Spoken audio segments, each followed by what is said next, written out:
Hello everyone, amazing సిరీ ఛానల్కి స్వాగతం. నేను సప్త శనివారాల వ్రతాన్ని మొదలు పెట్టాను. ఇది 3వ శనివారం రోజు తీసిన వీడియో.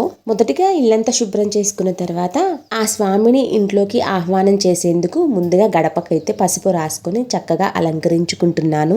నేను ఏదో ఇప్పుడు వ్రతం చేసుకుంటున్నాను కదా అని చెప్పేసి గడపనైతే అలంకరించడం లేదండి. ఎవ్రీ ఫ్రైడే నేనైతే గడపని చక్కగా ఇలాగే అలంకరించుకుంటూ ఉంటాను. ఏంటో తెలియదు అనమాట, ఒక పాజిటివ్ వైబ్స్ ఉంటుంది ఇలా అలంకరించుకున్న. వీక్లీ వన్స్ అయితే డెఫినెట్ గా ఇలా అలంకరించుకుంటాను. మరి అసలు ఇప్పుడు వ్రతం చేసుకుంటున్నాను, మరి ఆ మాత్రం అలంకరించుకోకపోతే ఎలాగో చెప్పండి. మరి ఏవేవో పెద్దగా వేయకుండా చాలా చిన్నగా షార్ట్ గా తక్కువ టైంలో అయిపోయేలా క్విక్ గా అయితే వేసేసాను. వ్రతం అంటే కొంచెం హడావిడిగా ఆర్భాటంగా ఉంటుంది కదా, సో అందుకని చెప్పేసి కొంచెం ఫాస్ట్ గానే వేసేసాను.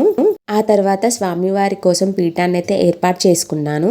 ఇలా పీఠాన్ని ఏర్పాటు చేసుకున్న తర్వాత చక్కగా ఆ స్వామివారి పీఠం ముందు కూడా పసుపుతో అల్లికి అలంకరించుకుని దాని మీద ముగ్గు పెట్టుకుంటాను. అప్పుడు పూజకి లుక్ వస్తుందన్నమాట. మంచిగా ఒక పాజిటివ్ వైబ్స్ అనేవి కనిపిస్తూ ఉంటాయి అలా వేసుకుంటున్నప్పుడు. వ్రతం మనం చేయాల్సిన ఏర్పాట్లన్నీ కూడా నేను సిద్ధం చేసుకుంటున్నాను. స్వామివారి పటానికి అలంకరించుకుంటున్నాను, కలశం పెట్టుకున్నాను.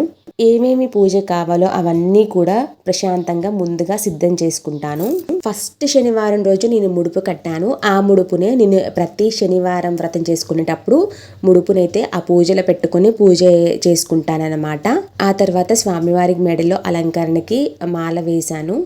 స్వామివారికి అత్యంత ప్రీతికరమైనవి తులసి దళాలు కదా, సో అందుకని చెప్పేసి ఖచ్చితంగా తులసి దళాలు ఉండేలా చూసుకోండి. అండ్ ఇప్పుడు సెకండ్ వేసే మాల వచ్చేసి స్వయంగా మా ఇంట్లో పూసిన పూలతో నా చేతులతో స్వయంగా అల్లి కట్టిన మాలని స్వామివారికి అలంకరణకైతే వేశాను. అలాగే పూజ చేయడానికి 2 కలశాలు అనమాట, ఒకటి మనకి అండ్ ఒకటి దేవుడికి కలశం అనమాట. ఇంకా ఆ తర్వాత స్వామివారికి బియ్య పిండితో ప్రమిదలు చేయాలి కదా. 7 శనివారాల వ్రతం అంటేనే అందరికీ మొదటిగా గుర్తొచ్చేది పిండి ప్రమిదలే కదా. సో పిండి ప్రమిదలను అయితే సిద్ధం చేసుకుంటున్నాను. ఈ పిండిలో నేను కేవలం నెయ్యి అలాగే పాలు మాత్రమే పోసి ట్రై చేశాను అనమాట. చాలా బాగానే వచ్చాయి. అండ్ ఆల్సో బ్రేక్ కూడా అవ్వకుండా చాలా సేపు ఉన్నాయి. మనం ఇలా పాలు నెయ్యి ఏమి పోయకుండా ఓన్లీ నీటి ద్వారా చేసామనుకో అవి తొందరగా విరిగిపోయి నూనె అంతా బయటకి కారుతుందనమాట. తర్వాత నా దగ్గర పప్పు గుత్తి ఉంటుంది కదా, సో దాని సాయంతో నేనైతే ఇలా హోల్ చేసుకున్నాను. సో మనకి పర్ఫెక్ట్గా నీట్గా వస్తుందన్నమాట. సో ఈ విధంగా చూస్తూ ఉన్నారు కదా వీడియోలో, ఈ విధంగా అన్నమాట. చాలా బాగా వచ్చాయి. ఇలా నేను 7 ప్రమిదలను అయితే సిద్ధం చేసుకున్నాను.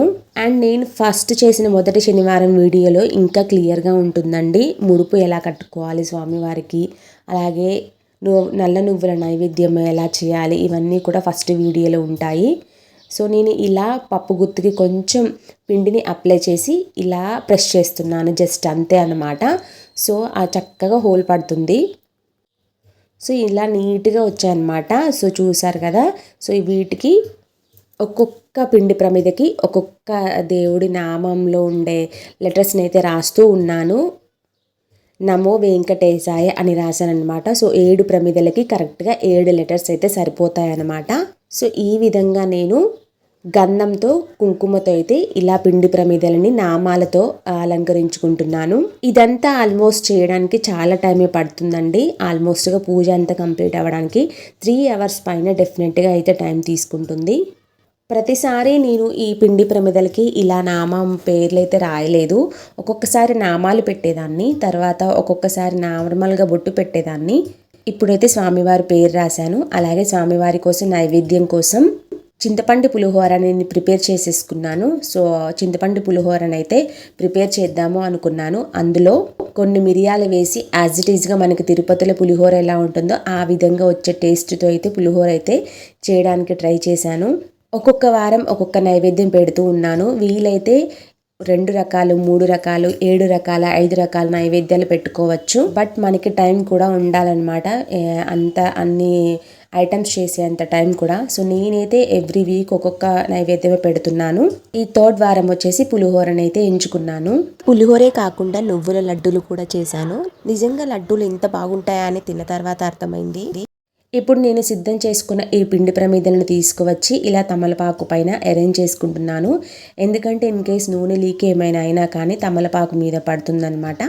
మన పీట మొత్తం కూడా ఖరాబ్ కాకుండా నీట్గా ఉంటుంది. పిండి ప్రమిదలే కాకుండా మనం నిత్యం వెలిగించే ప్రమిదలను కూడా పెట్టుకోవాలి. పులిహోరతో పాటు స్వామివారికి నువ్వుల ఉండలను కూడా చేద్దాము అని చెప్పేసి ట్రై చేశాను. నిజంగా చెప్తున్నాను, ఈ నువ్వుల ఉండలు ఫస్ట్ టైం నేను ట్రై చేయడం చాలా బాగా వచ్చాయి, టేస్ట్ కూడా.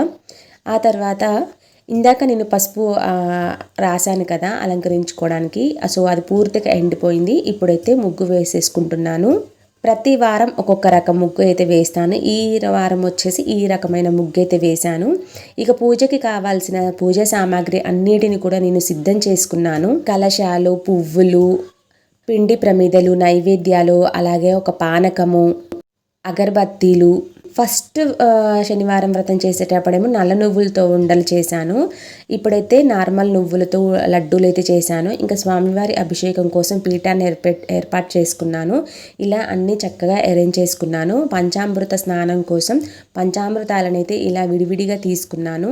ఇప్పుడు పూజ స్టార్ట్ అయింది.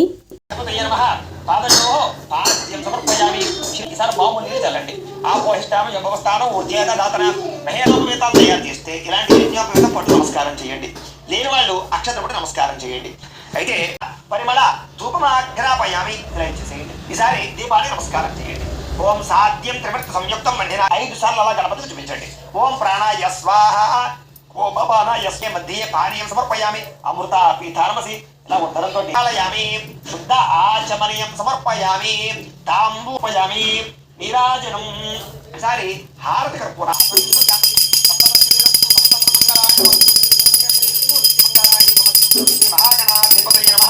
ఆనంద కర్పూర నీరాజనం దర్శయామి. నీరాజనానంతరం శుద్ధ ఆచమనీయం సమర్పయామి.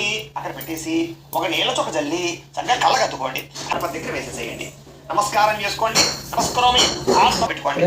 గణపతి ప్రసాదం శిరసా గృహ్ణామి. ఈసారి యథాస్థాన పద్మాశయామి. క్షేమాయ పునరాచతహిత సర్వే కలస అంబు సమాశ్రితాః. ఈసారి బొట్లు పెట్టిన తర్వాత చక్కగా నీళ్లు ఉన్నాయి కదా, చెంబులో నీళ్లు, కొంచెం నీళ్ళు ఇందులో పోయండి. మరీ ఎక్కువ కాదు, పోయింది పర్వాలేదు, కొంచెం పోయండి. గంగే చయమునే చైవ గోదావరి. ఓం ఏతావానస్య మహిమా అతో ధ్యాయాగుశ్చ పురుషః శని అభి శ్రీ అల్వేర్మంగా పద్మావతి సమేత శ్రీ వెంకటేశ్వర స్వామి నమః. హస్తయోః అర్ఘ్యం సమర్పయామి.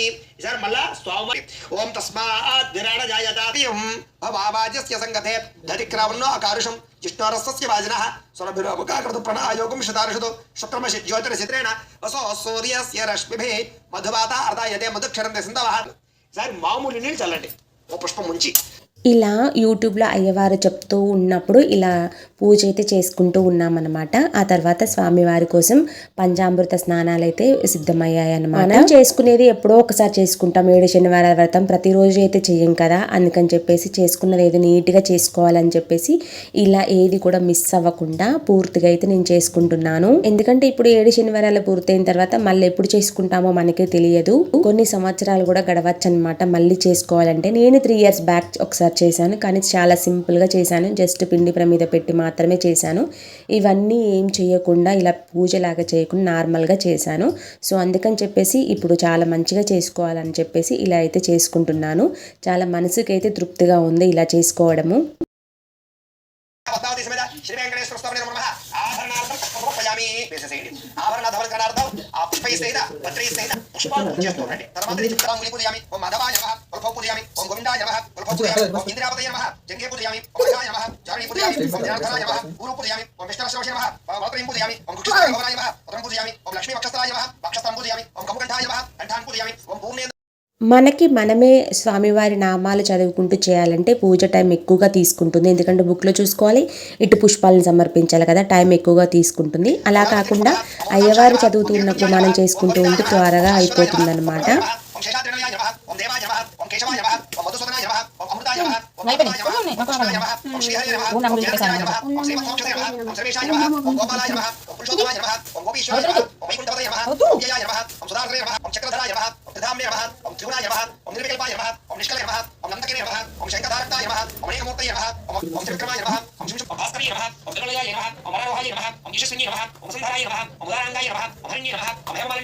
ప్రధాన్యరత్నే నమః ఓం సత్యే నమః ఓం స్థానసౌమ్యాయ నమః ఓం శుభప్రదాయ నమః ఓం ప్రవేశప్రద ఓం దేవస్థానవసతే నమః ఓం మహాభవ దేవస్థానవసతే నమః శ్రీ నారాయణ శ్రీ అనిరంగ పద్మావతి సమేత శ్రీ వెంకటేశ్వర స్వామి నమః నానావిధ పత్రపుష్ప కుంకుమ పూజాం సమర్పయామి. చాలండి. ఈసారి ఇంకొక రెండు అగరబత్తులు ఉన్నాయి కదా అవి వెలిగించండి. ఇలాగే ఆపస్సు శ్రీ ఎప్పుడు సంఖ్యతో హెచ్చడాన్ని కర్మయ్యను ఒక ఎంకరసిక బాహు నా ఉరుబారా ఉచిదే. ఇప్పుడు మనకి బయట రెడీమేడ్ బొగ్గులు కూడా దొరుకుతున్నాయండి. అవి ఇన్స్టాంట్గా ఇలా అలా గ్యాస్ మీద పెట్టగానే వెంటనే ఫైర్ అవుతున్నాయి. సో అప్పుడు మనము సాంబ్రాణి వేసుకుంటే ఇల్లంతా చాలా చక్కగా సువాసన వస్తుందన్నమాట. సో బొగ్గులతో అయితే కుస్తీ పడుతూ ఉంటాం కదా కొంచెం సేపు, అది హీట్ అయ్యే వరకు. సో బట్ వీటితో అలాంటి అవసరం లేదన్నమాట. ఇవి బయట దొరుకుతున్నాయి, ఒకసారి ట్రై చేయండి. చూడండి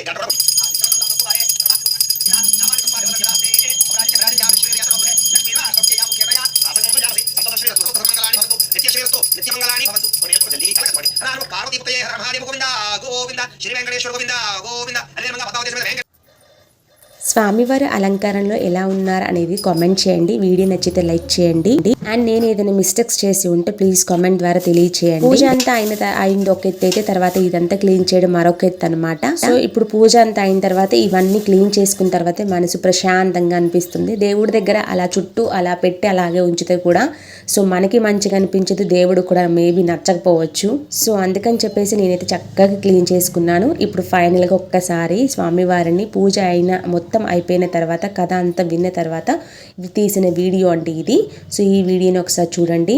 నేను చేసిన అలంకరణ నచ్చితే కామెంట్ చేయడం మాత్రం మర్చిపోవద్దు. ప్లీజ్ డెఫినెట్గా ఒక చిన్న లైక్ చేయండి. ఇలా ప్రతి వీక్ వీడియో తీస్తానో లేదో తెలియదు. పిండి ప్రమిదలు చూసారా, ఒక్కడి కూడా క్రాక్స్ రాకుండా చాలా బాగా ఉన్నాయన్నమాట. చాలా సేపు కూడా అలాగే వెలుగుతూ ఉన్నాయి పిండి ప్రమిదలు. ఇక స్వామివారు రకరకాల పువ్వుల అలంకారంలో ఎంత ముద్దుగా ఉన్నారో కదా. అంతేకాకుండా స్వయంగా నా చేతులతో అల్లిన మాలలో స్వామివారిని చూస్తుంటే అలాగే చూడాలి అనిపిస్తూ ఉంది.